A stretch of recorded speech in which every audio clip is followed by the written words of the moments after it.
a medical mission. We're doing crusades. Woo! This is my beautiful wife, Pastor Liz, all the way from Africa. Let be broken. I see. Let go. In the name of Jesus. Na kami ay nasa patawarin po ako sa lahat ng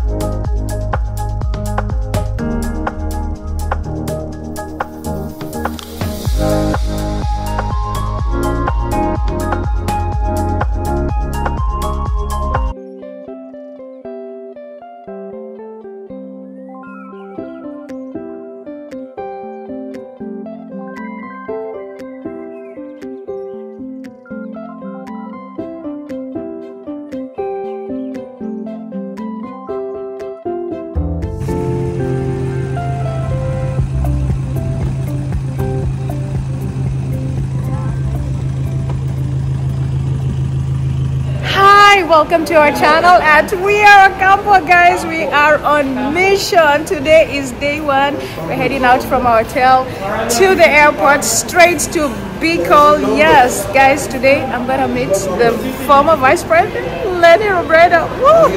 I'm here representing in my African Ankara. Shout out to my sister. So we're doing this, guys. Let us go meet the here. Here is the team. Auntie Betty, say hello. How are you? We're on mission. We are going. Yes, and we're looking forward to this. Let's go. Rev.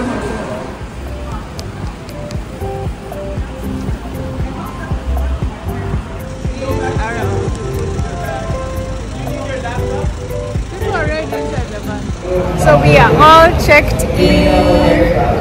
Don't mind my teeth. In the morning they really need to be like this. But anyway, so yes, we're a group of 20 individuals from the UK, from everywhere. So we're doing a medical mission. We're doing crusades. Woo!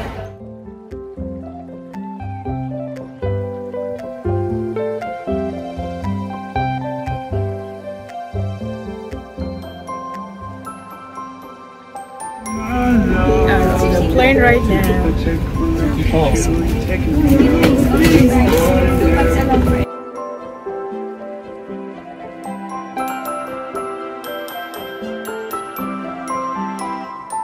Where we're coming from. So we've arrived.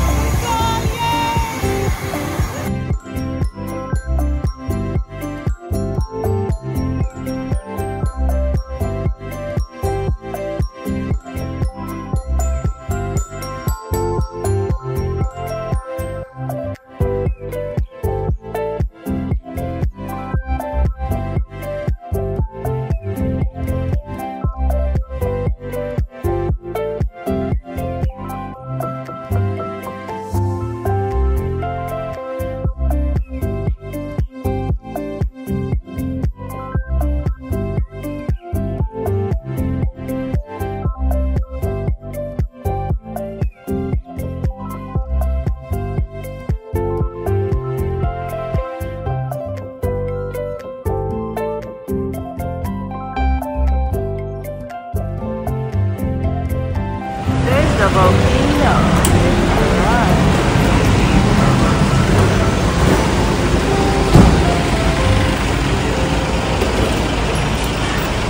Here's our appointment. Hi, Ronald. Hello, how are you doing? Welcome back. Thank you. Welcome back again. What's our itinerary for today? Our itinerary for today, I'm trying to schedule a meeting with the newly elected mayor, Leni Robredo. And yes, I haven't gotten back from my people contact. So for today, we're just gonna check in the hotel, and after the hotel, there's about an hour and a half free time for people to go around in the mall, and then after that, we go to the crusade at 4 o'clock. Yeah, So that's crusade. our itinerary for today. Awesome. Thank you. Here's the team, guys. Here's the team. Okay, now we're heading out. We're heading out for the crusade. It's crusade time. Let's go. Yes, Crusade. together we squeeze.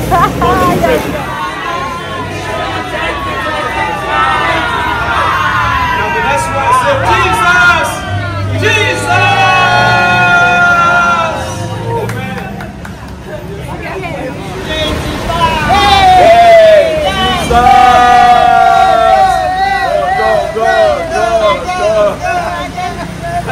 Go, Dara. Go, Dara.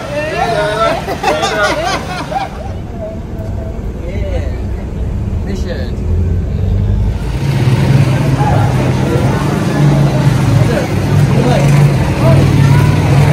So we've arrived at the crusade ground. Let's do this. Maybe you'll be the videographer, huh?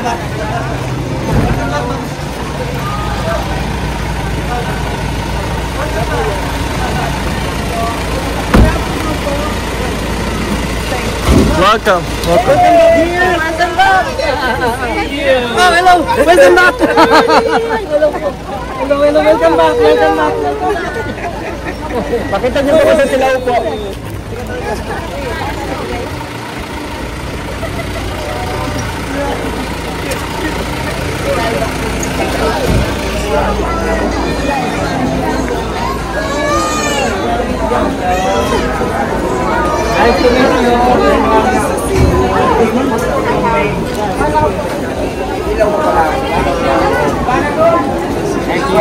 Para na ito to, para na hilaw. Binantay na tayo, nakita ka. Pwede po yung first point po natin, hindi po kasi may mga business po tayo.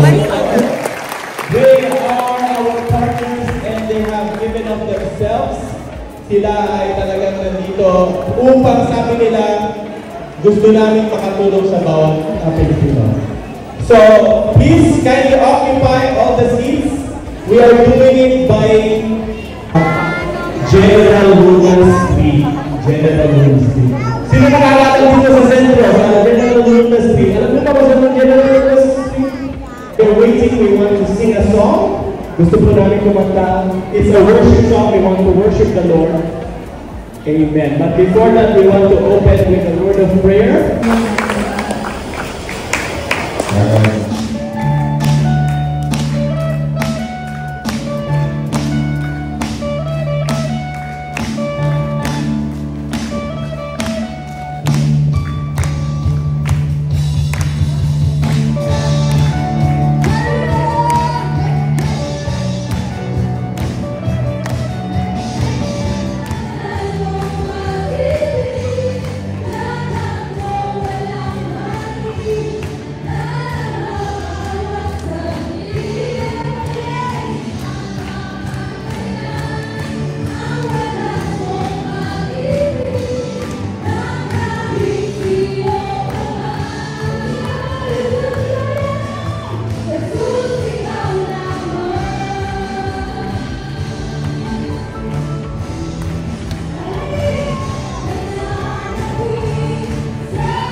Pastors and bishops that we're gonna leave you with. So ito po mga magigiting na ating mga kababayan, mga tatay, mga ilang taon na po silang tumutulong sa mga tao. Ito po si Pastor Miriam Vargas, ang may bahay po ni Pastor Rafi na rin na natin. Ito po si Bishop Pastor Noel. Bigyan ko po sila mag-hi lang, mag-introduce sa kanilang sarili. Para pag nakita nyo sila, when you see them greeting you, you know they don't mean harm. They're not gonna ask money from you. Hindi sila mangungutang sa inyo. Amen? Huwag nyo rin naman utangan. Alright, just say your name, because they said because of time. God bless. Mary Jane. Nikki, God bless you all. Louise, God bless you all. Hi, my name is Michaela. God bless everyone. My name is Daniel. God bless everyone. Hi, my name is Maxine. Hi guys, I'm Jaden. God bless you guys.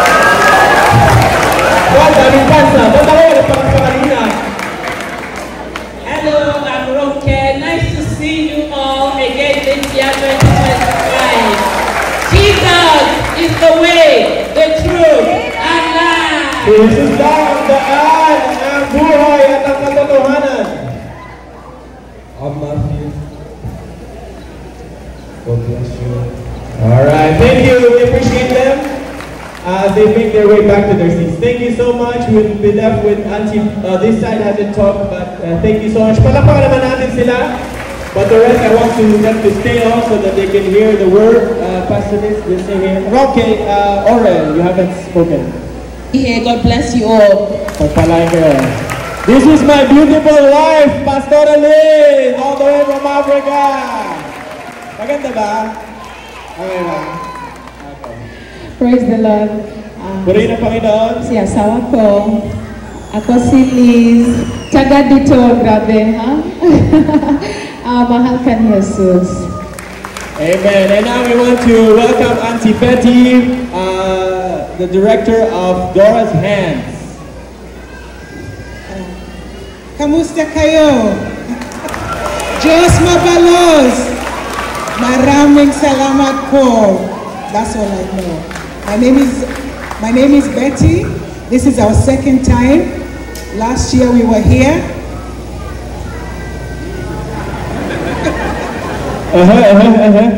Okay. Last year we were here. Dito kami. And we had a lovely time. Okay yung time namin. And we fell in love with the Philippines. Kaya love kami sa Pilipinas. And so we decided to come back Kaya sabi again. namin, balik tayo! And we might come back again. Baka rin babalik kami sa susunod na naman na taon!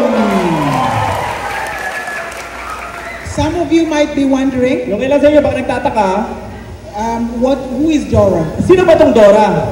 And why Dora? And bakit Dora? Why not Mary? Bakit hindi ibang pangalan? Or Hannah? Hannah? But why Dora? Bakit Dora? Dora was our mom. Si Dora yung nanay namin. And she was a very, very giving woman. Mapagbigay. And she used to pray a lot. Mapagdasal. And that's why we are here today, because she was a Kaya ngayon prayerful nandito woman. kami sa dasal niya. And so we decided Kaya sabi namin, to follow in her footsteps. sundan namin yung galaw niya. To tell you that Jesus loves you. Nasabihin sa inyo na padangat ka ni Jesus. And to tell you that Jesus is the only way, the Na si truth, Jesus and life. lamang ang tanging daan, buhay at But not only pintuan. that, Pero hindi lang yun.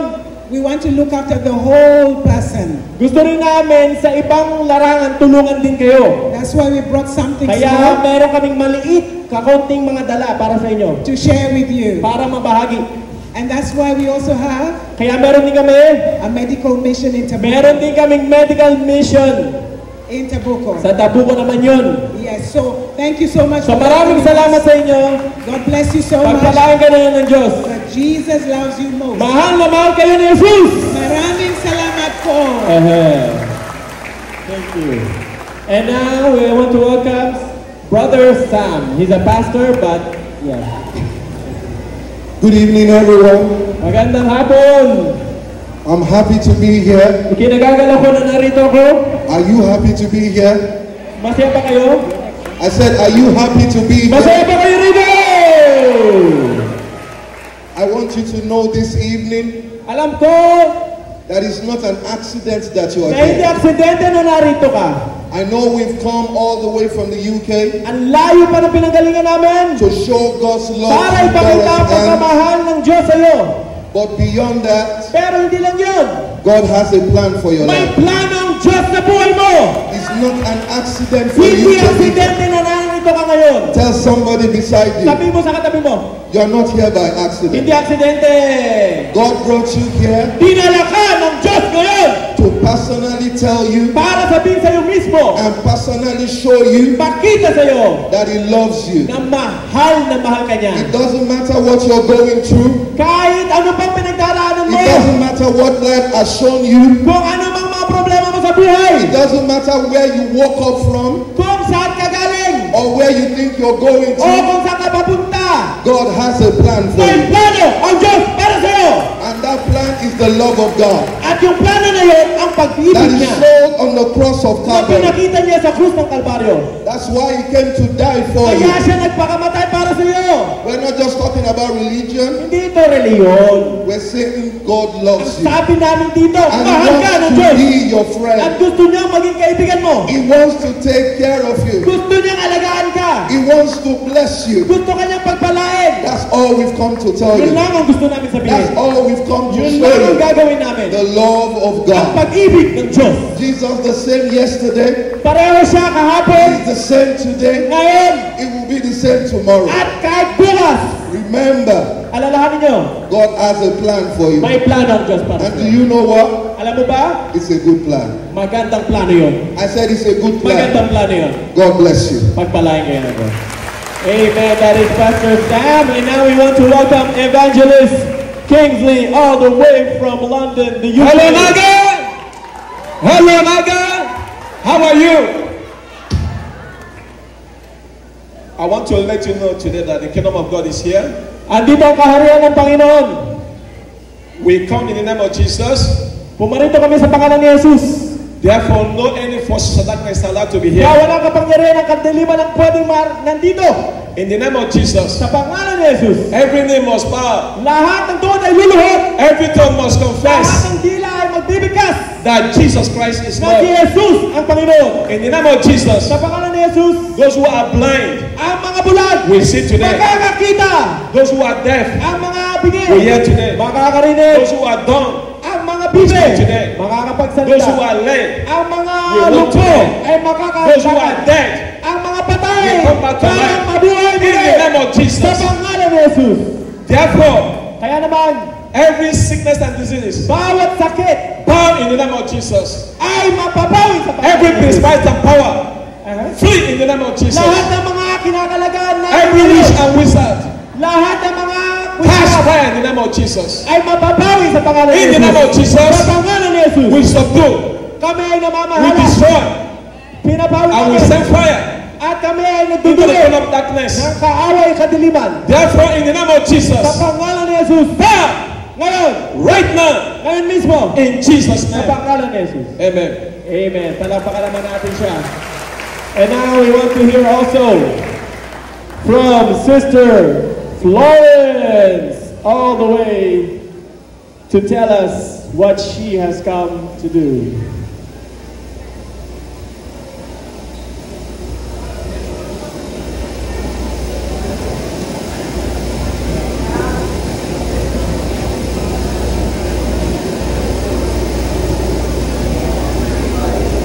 Palakpakan naman natin si Sister Florence. Siya na po ang huli. Okay na po. Pagpunta sa salita, maligtas ka. And He died, at siya yung patay, He gave new life. Bigay ng bagong buhay.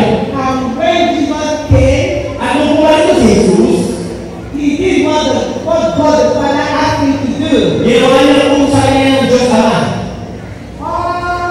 The miracles of Jesus Christ is written in the New Testament. Lahat ng mga himala na ginawa ni Jesus. And Jesus healed the sick. Pinagaling ang mga sakit. He set the leper free. Pinalaya ng tao. He let the oppressed go free. Yung mga nakatulog, pinalaya na. Anybody that had any issue, He set them free. And troubled the water. Manahog sa tangke. Whoever then fed after the troubling of the water, Pagkatapos na makalawkaw ang tubig, stepped into the pool, ay gumagaling was made whole sa anumang sakit na of any dinaramdam. disease. Amen. Of any disease. Kahit anong sakit. Therefore, in the name of Kaya ngayon, Jesus, sa pangalan ni Jesus, I come to tear everything that is not of God in the environment. bawat sakit na nandito sa lugar na ito, aking pinapawid. Sa pangalan ni Jesus, gagaling kayo. Whatever is your issue, Kahit anumang problema mo ngayon, in the name of sa Jesus pangalan ni Christ, Jesus, in the tinatanggal ko. I address that situation. Kami ngayon ay I namamahal. command you to be well. Yung utusan namin lahat ng magaling sa pangalan ni Be Jesus. healed. Sa pangalan ni Be Jesus. free. Kayo ay Let lalaman be na. broken. Kayo ay gagaling na. I see. Lahat ng bulag na Let makakita. go. Ang mga In the nakakarinig name sa of pangalan ni Jesus. Jesus. pangalan ni Jesus. I command a turnaround in your life. Inuutusan ko na kayo ay In the mapanalangin ng name Jesus. of Jesus. Sa pangalan ni Jesus. That is the good news Yun ang mabuting of the kingdom of God. ng kaharian. And we bring the kingdom. We bring the kingdom At dinadala namin sa inyo ang kaharian of God ng Diyos to the whole of Naga area. sa buong Naga. In the name Sa of pangalan ni Jesus. Jesus. Naga be healed. Kayo'y gagaling, Naga. Be well. Kayo'y magiging okay. Be whole. Kayo'y magiging Be buo. free. Kayo'y Be gagaling. restored. Kayo'y lalaya. In the Sa name pangalan of ni Jesus. Kung gusto nyo lang. Only if you want. Only if you want. Hallelujah. Sino po yung kapasa na kayo gusto? Can you please stand up on your feet if you want to give your life to Christ? You stand up, stand up, stand up and let the Lord see. So, sa mga gusto pong tumanggap sa kanilang puso kay Jesus bilang tagapagligtas at Panginoon. Ang ibig sabihin ng Panginoon, the meaning of Lord is that He will be now the boss of your life. Siya na po ang masusunod sa inyong po natin. Tayo po tayo, yung mga nagtaas ng kamay, tayo po kayo. Yan. Hallelujah. Palakpakan na po. Hallelujah. Hallelujah. Hallelujah. Hallelujah. You have made the best decision of your life. Kayo ay nagdesisyon ng pinaka-the best na desisyon sa inyong buong buhay. Trust me, I know what I'm talking about. Maniwala kayo sa akin. Alam ko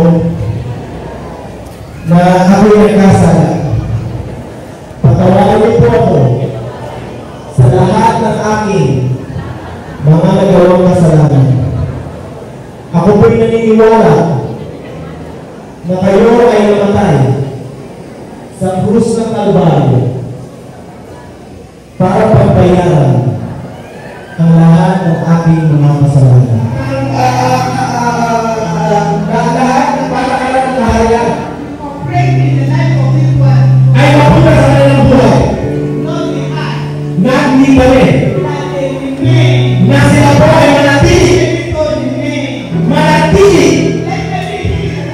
Lahat po ng kagalingan na natagay nila ay manatili sa pangalan ni Jesus. Lahat po ang hihingan na yun. Amen. Amen. Ano po ang aming salamat. Hindi po kami nagdadala. Gusto lang po namin na makasama kayo sa natin ng Diyos. Tayo po yung na ang ating po mga volunteers, pumunta lang po kayo sa inyong posisyon. Tawagin natin si Pastor Amelia para sa short reminder para po sa ating maayos na pagbigay dito. Para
Pastor Christian, sila Pastor Miriam of course, si Pastor Rafi, lahat. Let's all gather the staff here. Okay, hold it again. 1, 2, 3, go!